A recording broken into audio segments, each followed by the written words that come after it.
네, AI 칩 시장의 절대 강자 엔비디아의 시대가 저무는 걸까요? 모두가 엔비디아의 다음 칩만 바라보고 있을 때 구글이 완전히 다른 차원의 무기, TPU를 들고 나왔어요.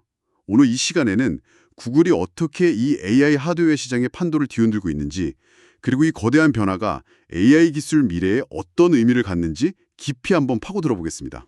네, 이건 단순히 새로운 칩이 나왔다, 이런 수준의 이야기가 아니에요.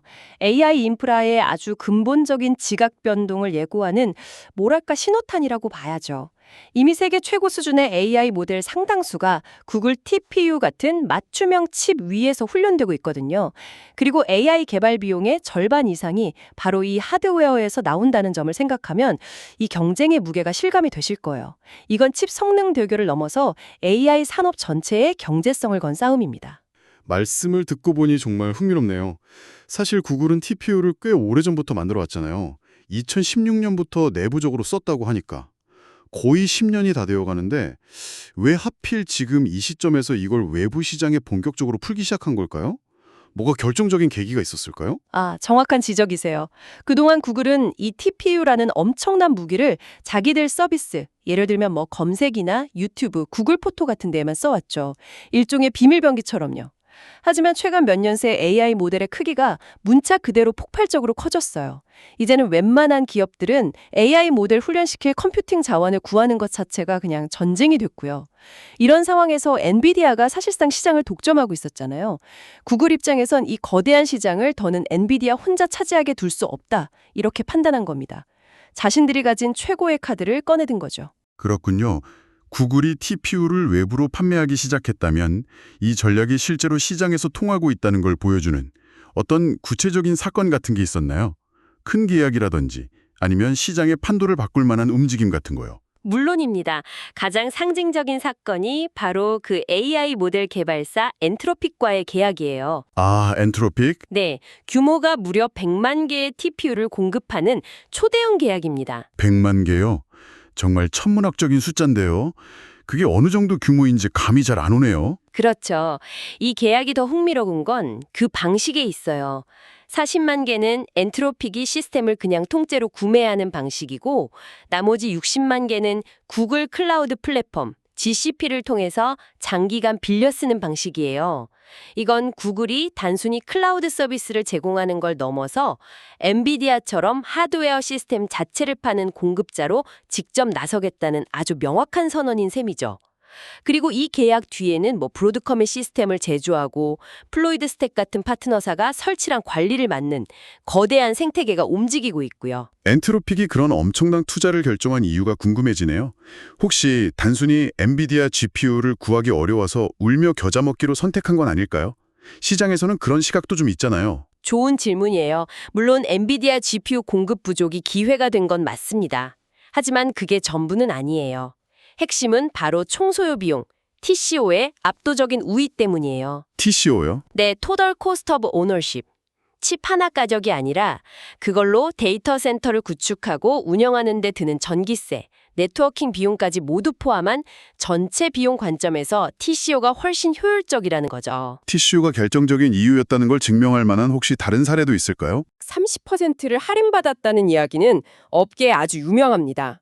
와, 그냥 말만 했는데 30%를요? 네, 실제로 TPU를 한 대도 설치하지 않은 상태에서 그 이름값만으로 수천억 원을 절약한 셈이죠. TPU의 TCO 경쟁력이 얼마나 강력한지를 단적으로 보여주는 사건이래요. 와, 그건 정말 대단하네요. 그렇다면 그 비용 효율성이 대체 어디서 나오는 건지 궁금한데요. 모두가 칩 자체의 연산 속도 같은 스펙만 보고 있을 때 구글은 사실상 데이터 센터 전체를 하나의 거대한 컴퓨터로 설계하는 뭐랄까 다른 차원의 게임을 하고 있었다는 느낌이 드네요. 바로 그겁니다. 마이크로 아키텍처보다 시스템이 더 중요하다. 이 말이 이 상황을 정확히 설명해요. 물론 최신 TPU V7 코드명 아이언우드는 칩 자체 성능도 엔비디아의 최신 칩 블랙웰에 거의 근접했어요. 하지만 진짜 승부처는 다른 데 있습니다.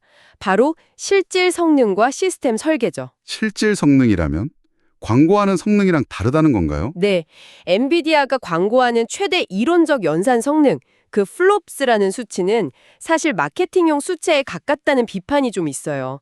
실제 환경에서는 전력 제한이나 발열 문제 때문에 그 성능을 다 뽑아내기가 어렵거든요. 잠시만요. 그럼 자료에 있던 MFU, 모델 플롭 활용률이라는 개념이 여기서 나오는 건가요? 이게 광고에 나오는 최고 속도라는 다른 개념인가 봐요. 하지만 실제 도로에서는 교통 상황이나 도로 여건 때문에 절대 그 속도로 계속 달릴 수 없죠. 반면 TPU는 최고 속도는 뭐 320km일지 몰라도 어떤 도로에서든 꾸준히 280km 이상을 달려주는 고성능 세단에 가깝습니다. 실제 AI 모델을 훈련시킬 때 얼마나 꾸준히 효율적으로 칩의 성능을 끝까지 활용하느냐, 이게 바로 모듈 플롭 활용률 MFU인데 이 부분에서 TPU가 강점을 보이는 겁니다. 분석에 따르면 엔트로픽은 TPU를 통해 실질적인 학습 비용을 엔비디아 시스템 대비 50% 이상 절감할 수 있을 거라고 봐요. 이제 확실히 이해가 되네요. 이론적인 최고 속도보다는 실제 도로에서 꾸준히 낼 수 있는 평균 연비나 실용 속도가 더 중요하다는 거군요. 그럼 두 번째 차별적인 시스템 설계는 뭔가요? 이게 바로 구글의 진짜 비밀병기입니다. ICI라고 불리는 독특한 3D 토러스 구조의 네트워크가 핵심이에요. ICI요? 네, 인터칩 인터커넥트. 쉽게 말해 64개의 TPU 칩을 하나의 정육면체 큐브처럼 아주 촘촘하고 단단하게 묶어요. 그리고 이 큐브들을 레고 블록처럼 계속해서 옆으로 위로 쌓아나가는 방식이죠. 이렇게 해서 최대 9216개의 TPU를 하나의 거대한 컴퓨팅 클러스터로 만들 수 있습니다. 9216개요? 잠깐만요. 그건 거의 소도시 인구만큼의 칩을 하나의 뇌처럼 연결한다는 건데 이게 기술적으로 가능한가요? 그 많은 칩들 사이에 데이터가 오가다가 엄청난 교통체증이 생기거나 길을 잃을 것만 같은데요? 바로 그 교통체증을 해결하는 기술이 구글의 핵심 경쟁력이에요. 바로 광회전 스위치 OCS라는 기술입니다. OCS. 네, 이걸 데이터를 위한 거대한 소프트웨어 제어식 기차역이라고 생각하시면 돼요. 보통의 네트워크 장비는 외부에서 들어온 빛 신호를 전기 신호로 바꾼 뒤에 이 데이터는 저쪽으로 보내라고 처리하고 다시 빛으로 바꿔서 내보내요. 이 변환 과정에서 미세한 지연이 계속 쌓이죠. 그런데 OCS는 다른가요? 네, OCS는 들어온 빛 신호를 거울로 반사시키듯이 전기 신호로 바꾸는 과정 없이 빛의 경로 자체를 물리적으로 바꿔서 곧바로 다른 칩으로 연결해줘요. 말 그대로 빛의 속도로 데이터를 직통으로 보내주는 거죠. 지연 시간이 거의 없고 전력 소모도 훨씬 적고요. 와, 하드웨어의 물리적인 연결을 소프트웨어로 순식간에 바꾼다니 이건 거의 공상과학 같은 이야기인데요. 맞습니다. 이 기술 덕분에 수많은 TPU 큐브들을 필요에 따라 즉시 재구성할 수 있어요. 예를 들어 어떤 AI 모델은 길고 얇은 형태의 슈퍼컴퓨터가 필요하고 다른 모델은 넓고 뚱뚱한 형태가 더 효율적일 수 있는데 OCS를 이용하면 클릭 몇 번으로 수천 개 칩의 연결 구조를 바꿔서 그 모델에 최적화된 맞춤형 슈퍼컴퓨터를 그 자리에서 바로 만들어내는 겁니다.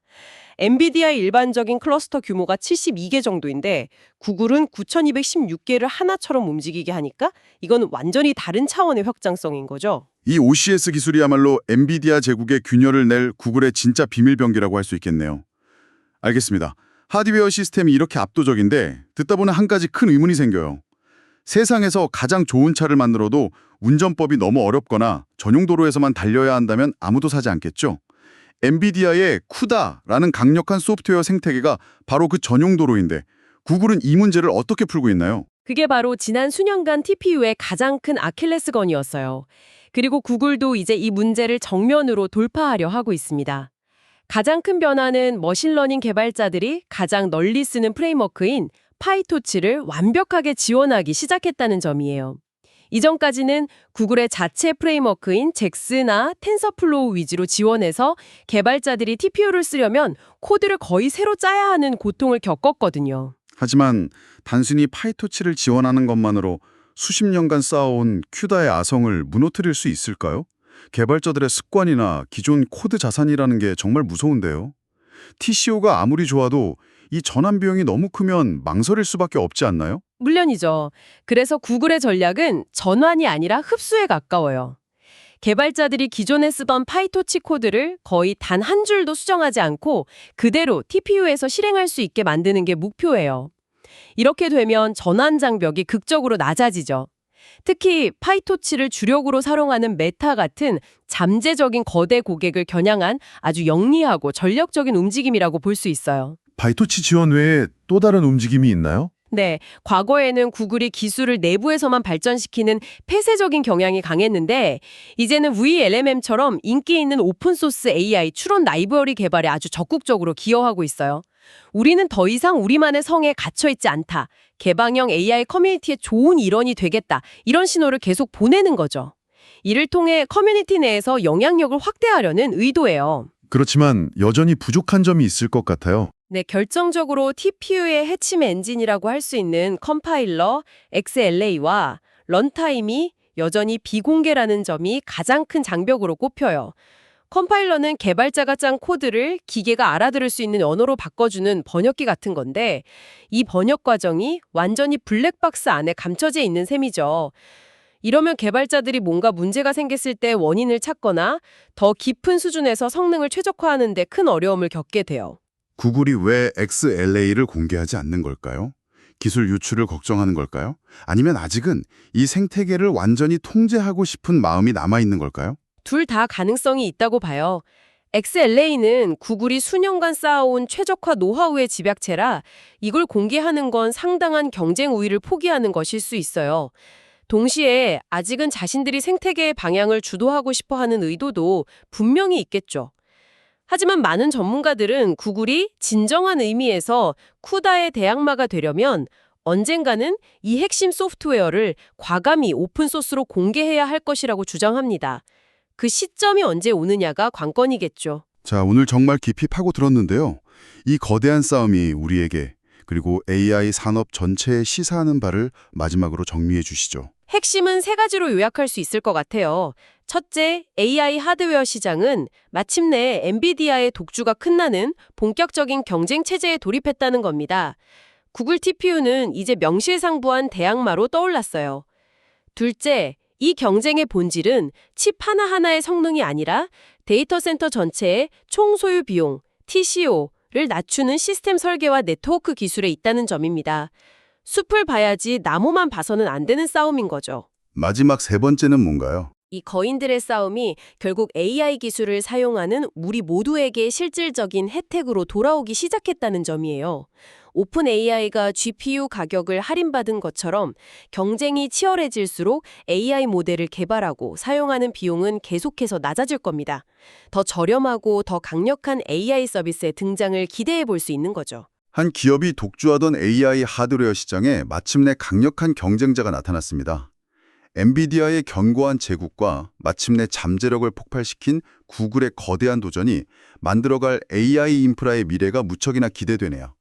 기술의 패권을 둘러싼 이 거인들의 싸움이 결국 우리 모두가 누릴 AI 기술의 발전 속도를 더욱 가속화시킬 거라는 점은 분명해 보입니다.